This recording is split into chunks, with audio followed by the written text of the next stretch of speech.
Hey, and welcome to the highlights of episode number 277 with Pam England. Some of my favorite parts of this super important episode are when she teaches us how to release our fears around birth and the birth process. I also loved it when she spoke about birth mentors and why they are super supportive and important. I also loved it when she spoke about how to heal birth trauma and why we need to look at birth as a heroic journey.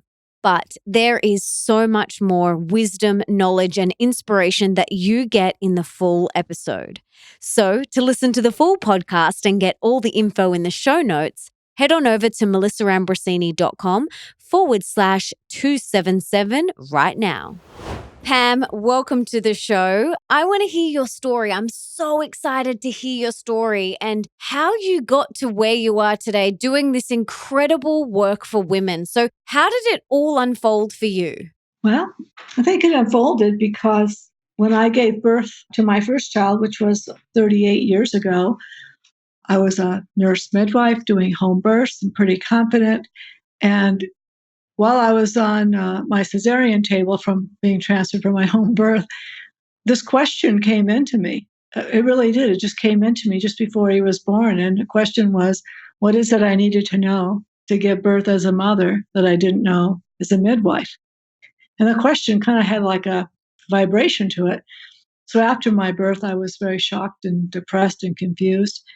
And I pursued that question for 8 years. And that's how I got into it. I wanted to know, how did women used to be initiated into birth instead of educated about birth?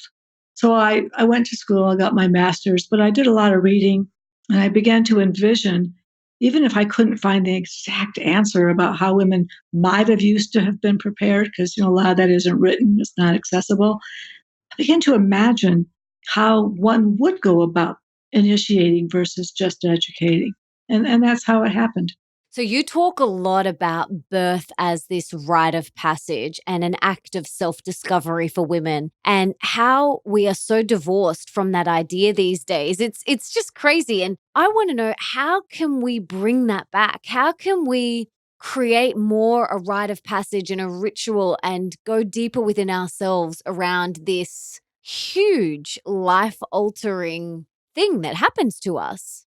I think the first step would be to begin having more people talk about and write about the idea that childbirth is a heroic journey. It is a rite of passage. It requires a shift of enough people thinking about this in a new way.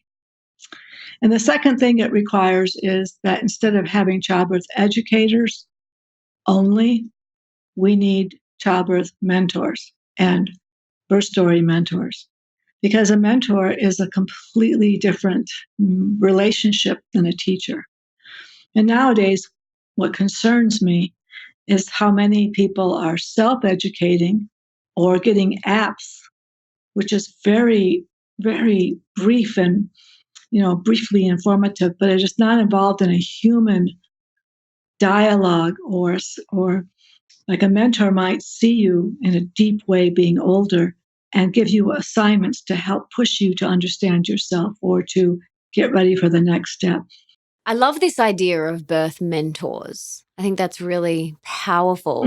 But you talk a lot about releasing your fear before you give birth. I know logically a lot of people might think, yes, I've got to do that, but how? How do we actually release the fear before we go into birth? I think that also is accelerated or more possible with a mentor. It's harder to do it for yourself because your own mind will stop you. The first step, though, is to acknowledge that having a fear in childbirth is a natural part of childbirth. I think there's this new notion that we're supposed to trust birth and trust our bodies, which seems to me to be rather naive and magical in a way. I mean, it sounds reassuring, but the word uncertainty is synonymous with birth.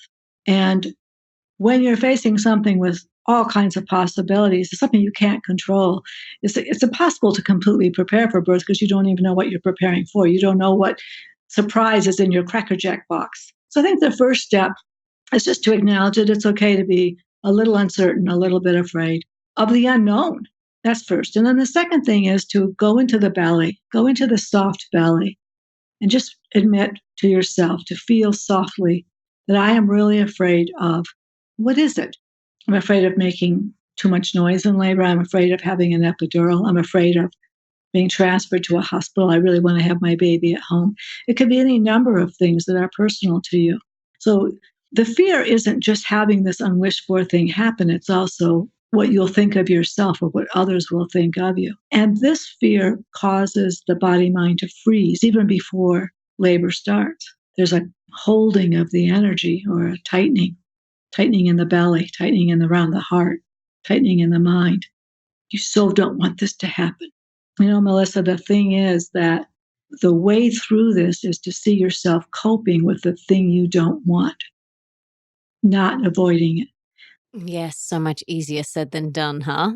Well, actually, it isn't that hard when you have a mentor. I've helped many women imagine themselves coping with the thing they most don't want to happen. So if someone doesn't have a birth mentor to help them through that process, is there a way that they can just do it within themselves, something like that? Some people can.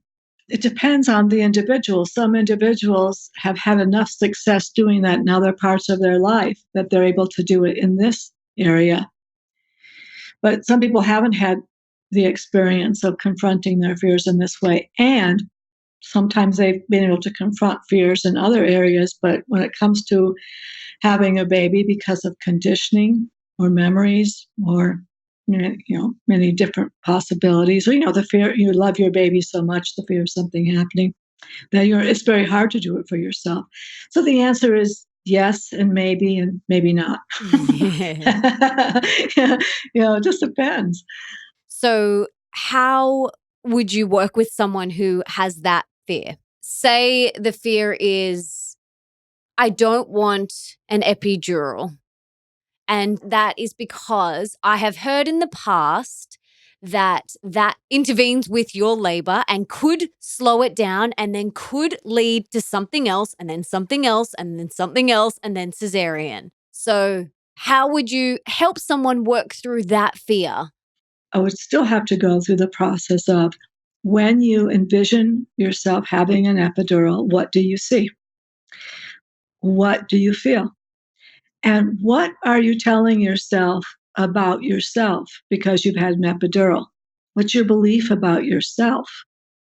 Now, then the next thing would be, supposing you're an epidural, if you needed it, did snowball into other kinds of things. And the question is still, how do you see yourself coping? Can you imagine yourself coping versus freezing? And what kinds of things could you do in general to cope? And one of them is to not blame yourself and not judge yourself, to find some self-compassion, some mercy for yourself. And that allows you to start seeing that, asking for help, or you don't know specifically what you would do because you don't know specifically what the intervention or the next snowballing thing would be. You can't, it's not that specific, but it's more of envisioning, not abandoning yourself, not giving up on yourself. I was just writing yesterday about the seeds of birth trauma, emotional birth trauma. And one of the things I've discovered is that when we experience this kind of negative feeling about ourselves because of whatever unfolds, or like an epidural, the seeds of that judgment are almost always present before the labor. They don't happen during or after the labor. So if the idea of a birth plan, whatever we put on there, I don't want this, I don't want this, I don't want this, there's already a judgment, not against the thing itself, but against ourselves, should have it. These things that we're afraid people will think of us, or we'll think of ourselves, and to one by one love ourselves and say, I wouldn't choose this for myself. I'm doing everything I can to avoid this happening casually. But if it happens, I'm still a good person. And I still love myself. I still love myself. I can still give birth consciously, if not naturally. I'm going to do my best, but I can't always control what's going to happen. But I can bring myself to each and every moment in the best way I know how. Now, that may seem very Pollyannish, but that is a very high state of spirituality, to be a love warrior, a birth warrior. You talk a lot about medicine words and medicine from within. So can you talk to us about what that is? The medicine is already inside each storyteller, each person. They just haven't discovered it yet. So what I'm trying to do with my process, if you will, my presence, my process, is to help people, become more and more soft-bellied first, more and more receptive. It's a gradual descent. It's like an excavation. That's what it's like. The answer, the medicine isn't on the surface. It's buried somewhere inside the unconscious. So we have to go gently, like with little brushes and little spoons to lift all the stuff that's on top of our truth. And when we get to it, we don't want to just plow into it and break it. We want to lift it out gently. And I often think about when I'm working with people, I often think, oh, there's a little shard. Oh, there's another little shard of truth. There's a little shard of self-love. But it's all kind of broken because the heart feels broken after a traumatic event. But eventually, when we collect enough of these shards, we can put them back together again. Now, the person will never be able to, when you have a traumatic experience, you don't get your innocence back. The price you pay for wisdom and compassion is you lose your innocence, you lose your arrogance, you lose your self-righteousness, your certainty, all of that. That's the price you pay. But we get all these shards together, and sometimes when we put them together, there's actually writing on the pot, and we can actually read the message. That's one way of thinking about. That's how I visualize the process of recovery. No matter what happens during birth, you are really encouraging for women to talk about their experience. So what happens, whether we have a quote unquote positive birth or we have a not so positive one, how important is it that women talk about their experience? So I'll start with the women who aren't ready to talk or they haven't found their words yet. Sometimes the shock is so great, we have no words. And that period of time has to be respected too. And other times, I think there's a misguided notion that by just telling our story over and over to just anybody, the telling of it will heal it. And that is not true. Because the telling of it, if you will, carelessly to the wrong people who are only half listening or who may judge it verbally or even non-verbally with nonverbal cues, can actually add to the feeling of shame or confusion or not being understood, or depending on what the story is. So the first thing I would advise along this line of questioning is to find someone when it's time to tell your story who you actually know will be a good listener and not do story swapping or commiserating with their traumatic story, comparing notes. That's not helpful when you're processing a story, that is. And I think we have to be very kind to ourselves and pick just as carefully as we would pick a midwife, thoughtfully choose, interview some people, figure out who's going to be, who has a good ear and a big heart to tell our story. You've written a few incredible books. Talk to us about birthing from within. What does that book teach? So what this book is about is what I would call multisensory approach to looking at, and a holistic approach looking at not only, you do need to have information, I think, to give birth in our culture, of course, but to turn the attention inward to what do I believe and how did I come to believe it? How do I feel and how did I come to believe it? I discovered through this, I did my master's degree and my thesis was on the birth art project, to get my degree. So I asked 18 women to draw pictures. I had them do 4 pictures in the first trimester and 4 pictures in the third trimester. And I gave them 8, there was 8 different assignments. And I gave them pastels and this big piece of paper, and they would draw these pictures. So a lot of birthing from within was about this fantastic thing I discovered could lead people to self-discovery, self-awareness, getting in touch with their feelings. And that's birth art. Why is it so important that we take this holistic approach to childbirth? When preparation excludes a part of birth in our culture, if you will, and only promotes the idealistic point of view. The woman who goes into birth is like saying, go into battle, but here, give me your sword first, and here, I'll take your horse. You can have this donkey. I mean, it's kind of, there's no way you can go into birth in our culture with only a very positive birth stories.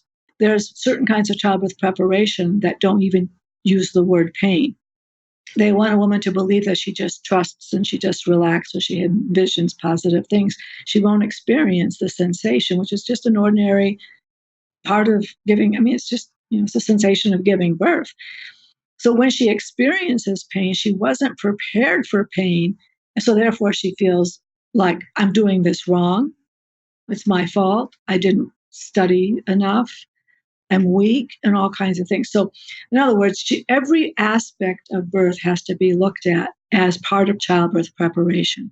For example, 1 out of 3 women give birth by cesarean in the Western culture, maybe even more. So many childbirth teachers and midwives and lots of people they don't want to teach about cesarean because they think by teaching about it, they'll weaken her confidence or resolve. But that's not holistic, because if 1 in 3 women are giving birth by cesarean has to be part of childbirth education. And it can be done in a very loving way, very matter of fact, very supportive, doesn't have to be made scary or judgmental at all. Now, there's a process I do called first birth story. And how it works is, you ask yourself, or you ask someone you love, what is the earliest birth story you can remember? So then you ask, well, how old were you when that happened, when you got that, when that image came to you, that impression? And who told you the story? Okay. And when you were real little, go back to being 5 or 6 or whatever age you were, go back. What was the image you made of that? And then they'll kind of think about it and they'll go, I pictured it this way. How did you feel about that? I felt scared. And now here's the question upon which the future of her first birth plan will be written. What did you promise yourself? And they will say, I'm never going to let them do that to me, or I'm going to have an epidural, or I'm never even going to have a child ever. So then the last question is, how did that assumption or that image or that promise to yourself, how is it playing out in your birth preparation, or how did it play out? And they make a connection. So your other amazing books, Ancient Map for Modern Birth, tell us a little bit about that and what that teaches. Well, over the last 20 years, I fell in love with the story of Inanna. So then when I wrote Ancient Map, I really believed that if we could take the template of the heroic journey, that people could read this and say, oh yeah, I'm like Inanna. I'm collecting my 7 May for my journey. I'm going over through the 7th gate. Or so they could begin to see their journey as the heroic journey. So that's how that book started. And then your third book, Labyrinth of Birth, creating a map, meditations, and rituals for your childbearing years. Tell us a little bit about that. Well, I first saw Labyrinth when I was giving a workshop in Ohio. So I started to research it, and I said, oh my God, this is one of the oldest symbols. It's found in 7 places in the world. So I think the labyrinth is a powerful symbol of the heroic journey too. And you have all this preparation before you cross the threshold to go into the labyrinth.